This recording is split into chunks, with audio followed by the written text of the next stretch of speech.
Well, I have a word for you this morning, and the word for you this morning is it's time to get tough. And after today, we'll have 8 more sessions till we finish the first half of men's fraternity. But with these 8 additional sessions, there are some obstacles you're going to have to overcome.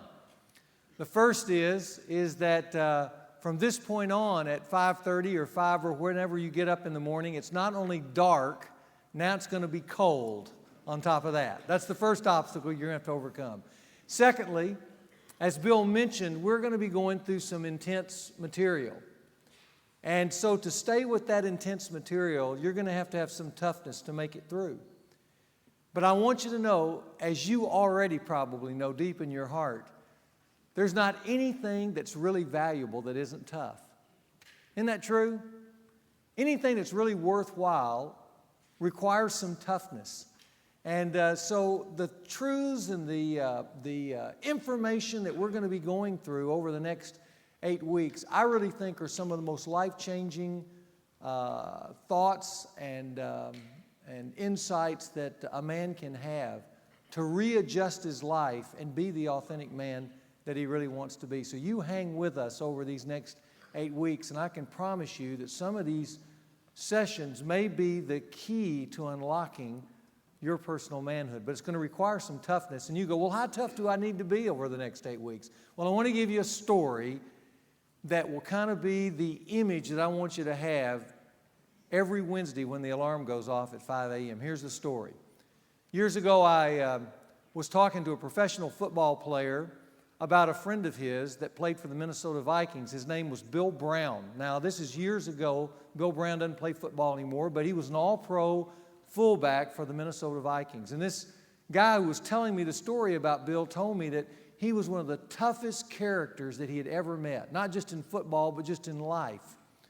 And I said, well, how tough was he? He said, well, let me just give you one illustration. He said, we were playing an exhibition game down in New Orleans, and it was one of those hot, muggy, super humid nights. And if you've ever been down in New Orleans, since I grew up in Louisiana, I knew exactly what he was talking about. Around those light poles are these huge bugs that circle around the light poles. We call them down in my hometown June bugs. But they're these huge bugs, and he said that it was 4th down, and the offense was coming off the field, and Brown was coming off, and his uniform was just soaked in sweat. And he had his helmet off, and he had his head back, and he was just sucking air like that. And, of course, he didn't have any front teeth. They were all knocked out. So he's coming off the field like that, and one of these June bugs come down from the light pole and fly around and go right into his mouth. The guy who was telling me the story said he watched that, and Brown never even flinched, didn't cough, didn't spit, didn't do anything. He just went and threw his helmet down and just sat on the bench. So the guy telling me the story said he went over and he got a cup of water, and he walked over to Bill Brown and said, would you like to wash that thing down? And he said Brown was sitting there going, and then he stopped and looked at him and he said, if he wants down, let him walk down.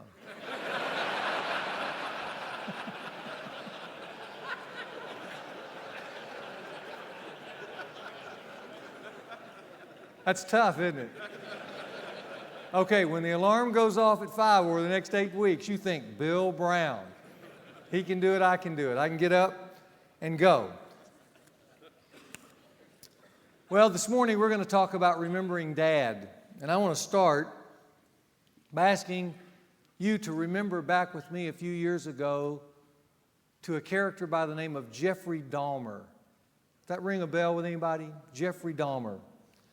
Dahmer was a young man who grew up in Milwaukee, and he was convicted in 1992 of murdering 17 people. But he not only murdered them, he took their bodies and dismembered them and then cannibalized them.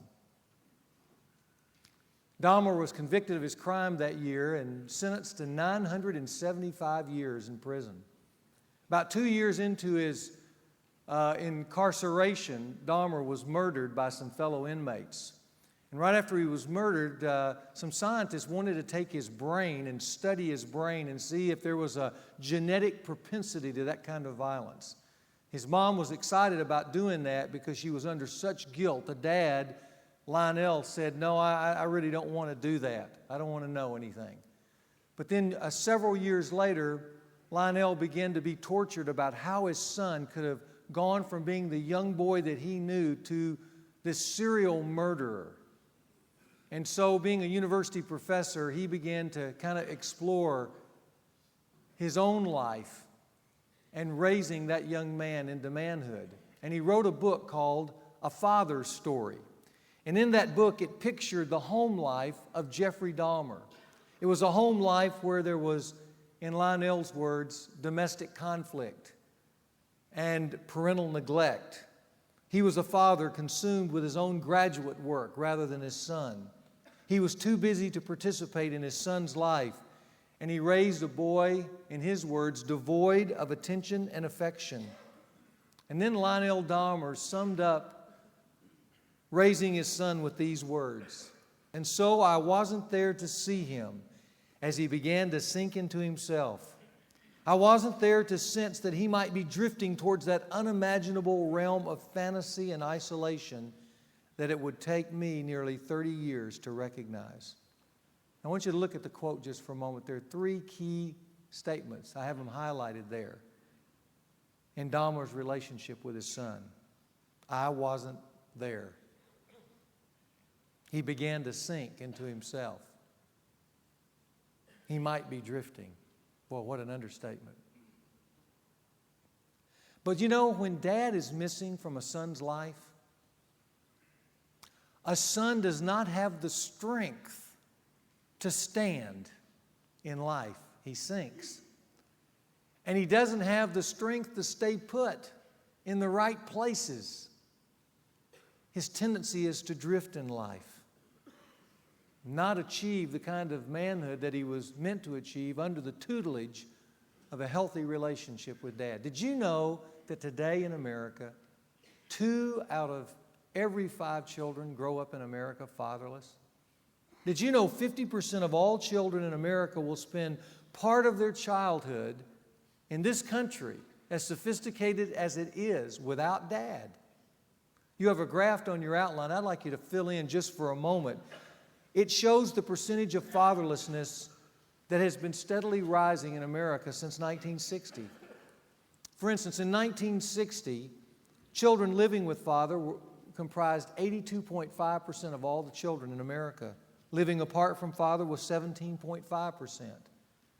But that changed in 1970 when 77.6% of all children were living with father as opposed to 22.4% without dad. Then in 1980, the number that were living with father declined to 67.8%. And the number living apart from father rose to 32.2%. Then in 1990, the last statistic we had, 61.7% lived with dad, 38.3% without dad. Now here's the amazing thing. Now it's about 40%, I've been told. But that's just the statistic that is measuring dad living in the home or away from home. That doesn't measure at all the invisible dads that are living with their children, who have no real connection, raising healthy boys and girls. And let me tell you, that is a national tragedy that ought to cause us to weep. David Blankenhorn, in his book Fatherless America, writes, "As a father, the good family man is not perfect, but he is good enough to be irreplaceable. He is a father on the premises. His children need him, and he strives to give them what they need every day. He knows that nothing can substitute for him. Nothing. Either he is a father or his children are fatherless. He would never consider himself not that important."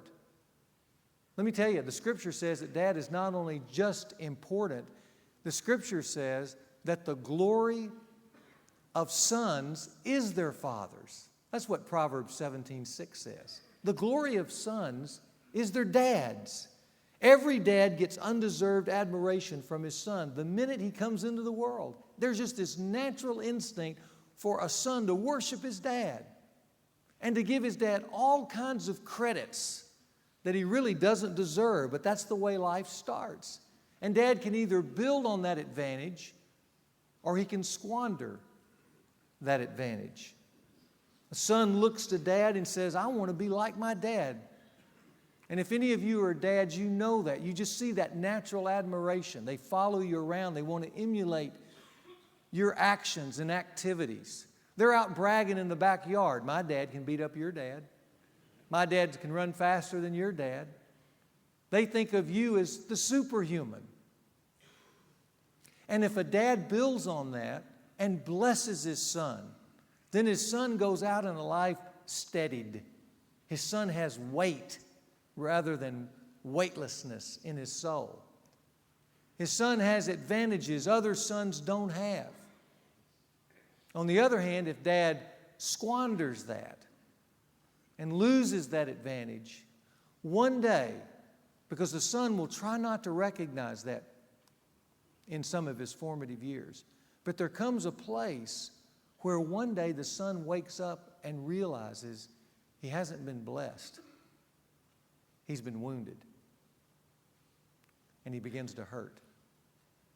Now, last week we defined a wound generally. Let me just again quote what we said last week about a wound. We said it was an unresolved issue whose lack of closure adversely impacts in some way the quality of a man's life now. And we unpacked some of those wounds in a general way. What I want to do is give you on the screen there the definition of the absent father wound. And you can put it down in your outline, and it's this. It's an ongoing emotional, social, or spiritual deficit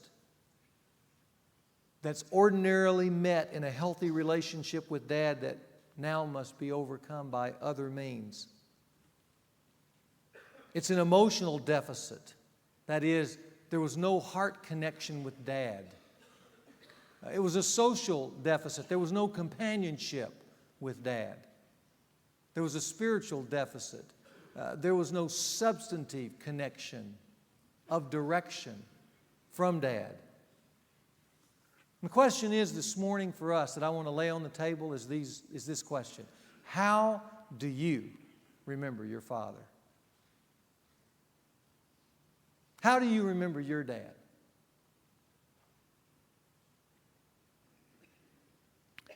If I asked you this morning for you to give me 3 words or maybe 3 phrases that kind of summed up your relationship with your dad, what would it be? What would come to your mind? What would be the first things to rise to the surface? Would they be good memories or no memories? Would they be wonderful kind of warm feelings or would they be hard feelings? You know, it seems like when you ask that question, there's this great divide that takes place. Guys fall on either one side or the other. There's some guys here that in asking that question, how do you remember your dad? The first thing that came to your mind was that hunting trip or that warm hug or that instruction dad gave you. And you have great, great memories of dad. And so a lot of the things that we'll talk about this morning on the absent father wound, you won't be able to relate to, but it'll help you relate to other men who didn't have a dad. But if you've had those memories, then one of the things those warm memories, one of the things I'd encourage you today to do is at some point in the next year, you ought to honor your dad by writing him a tribute. Maybe it's for Father's Day, or maybe it's at Christmas, or maybe it's at a special anniversary of some kind. It would be wonderful to sit down and just craft out a document in writing between you and your dad of what he really has meant to your life, and then present it to him. Have it framed or something like that and give it to him. It'll be an incredible gift that he'll never forget from you. On the other hand, there are some of us that would find that exercise extremely difficult. We may still need to do it, but it would be difficult because we fall on the other side. And what came to the surface for us were things that we missed, that we wanted, but never received. Several weeks ago, I told you my story, but I'm going to sum up kind of in 3 words or phrases my relationship with my dad. I've already told you some of this, but this is what immediately would come to my mind. The first word would be drunk. That's what I remember. Remember my dad, holidays in particular, those were the roughest times for whatever reason. My dad stumbling through the house and my mom behind him yelling and screaming. And Christmas especially was a difficult time for us. Another word that comes to my mind is just the phrase that it's kind of like a plea from a son's heart to his dad. It's the word show me. When I got to be in my mid-20s, I thought, I wish my dad would have shown me certain things that I didn't receive from him.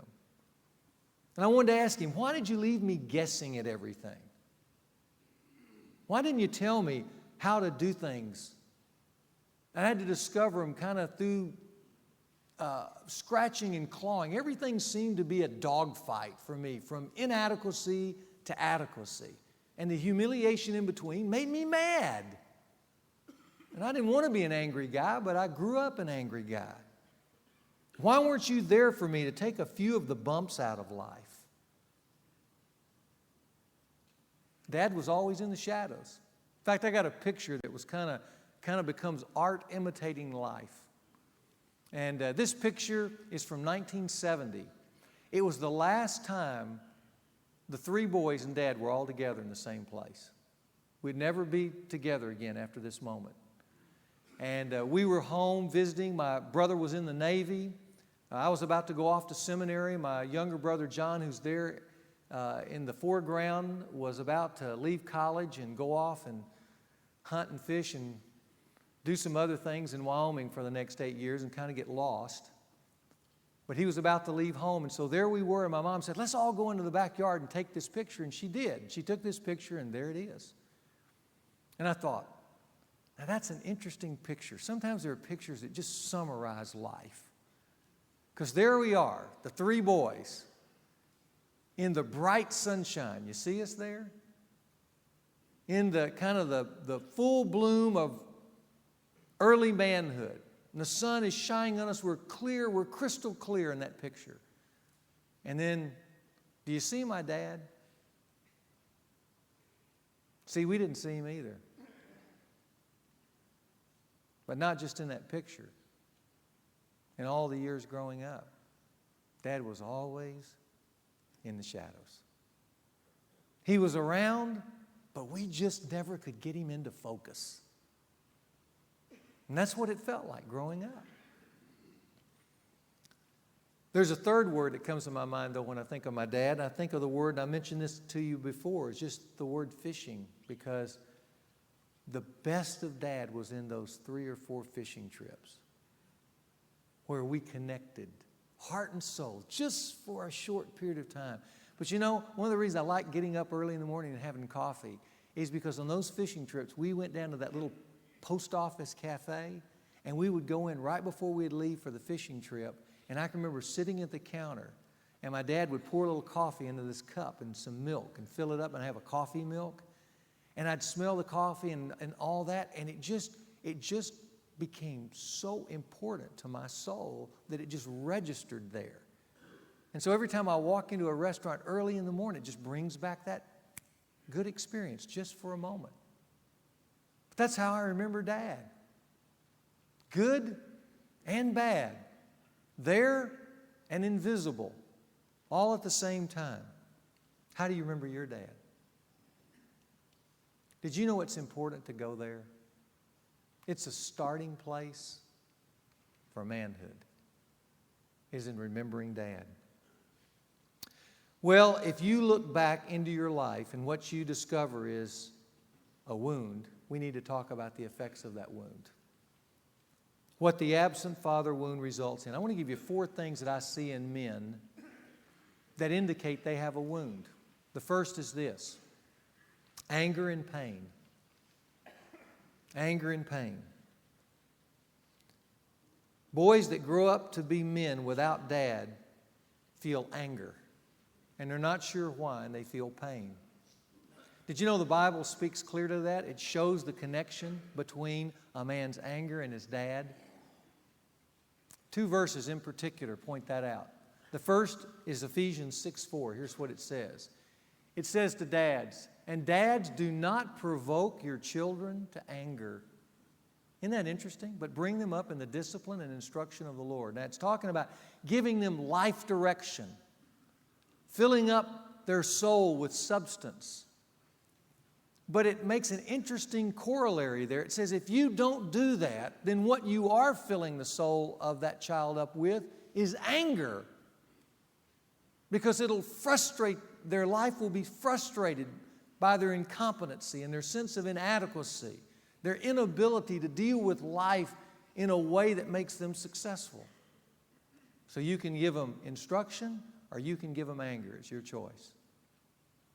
There's another verse in Colossians 3:21, and it says this, "Fathers, do not exasperate your children." In other words, fathers, don't wear your children out that they may lose heart. That's what happens to a child growing up in a fatherless home. They lose heart with life. They don't feel like they're any good. They don't feel like they're really going anywhere. And so they turn in on themselves. And that makes them mad. Or that takes the spirit out of them. One or the other. Anger or pain. You know, I can remember some of that. That sense of inadequacy of not having that substance to draw on. I remember being in junior high, showing up, first day of football, everybody's got their equipment, and I don't. And I didn't know why.